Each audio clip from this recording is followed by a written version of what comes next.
ଶ୍ରୋତାଗଣ ନମସ୍କାର। ମୁଁ ହେଉଛି ସାଗର, ଆପଣମାନଙ୍କର ପ୍ରିୟ। ଆପଣମାନ ପାଇଁ ପୁଣି ଥରେ ନେଇ ଆସିଛି ଏକ ସୁନ୍ଦର କବିତା।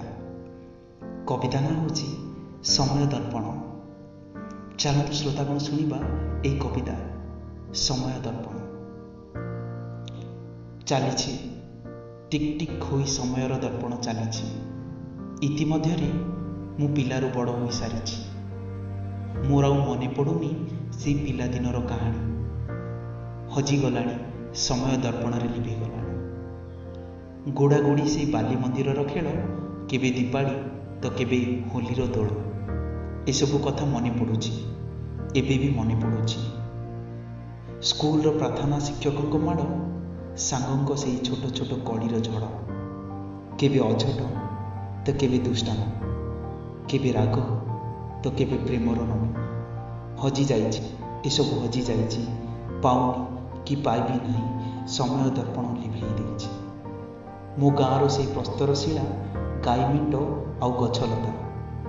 ମାଗୁଛି ମୁଁ, କହୁଛି ଅଛି ତମ ଦର୍ପଣରେ ମୋ କବିତାର ଲେଖା। ମୋ ଗାଁ ଦାଣ୍ଡ ଦର୍ପଣ ସାଜି କରୁଛି ଗତି। କହୁଛି ଖୋଜି ନିଏ ମୋ ଗର୍ଭରେ ତୋର ସ୍ମୃତି, ମୋ ଗର୍ଭରେ ତୋର ସ୍ମୃତି।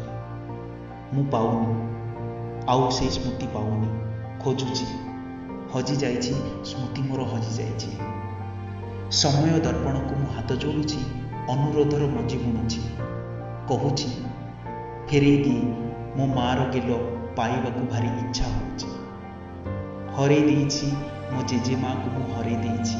ତାର କଅଁଳ ଡାକ ଆଜି ବି ମୋର ମନେ ପଡ଼ୁଛି। ନାଁ ଧରି ସେ ଡାକୁଥାଏ, ଆଉ ପାଖରେ ସ୍ନେହର ମଞ୍ଜି ବୁଣିଦିଏ। ମନେ ପଡ଼ୁଛି, ଆଜି ବି ଏ କଥା ମନେ ପଡ଼ୁଛି। ହଜେଇ ଦେଇଛି ଏ ସ୍ମୃତି, ସବୁ ହଜେଇ ଦେଇଛି।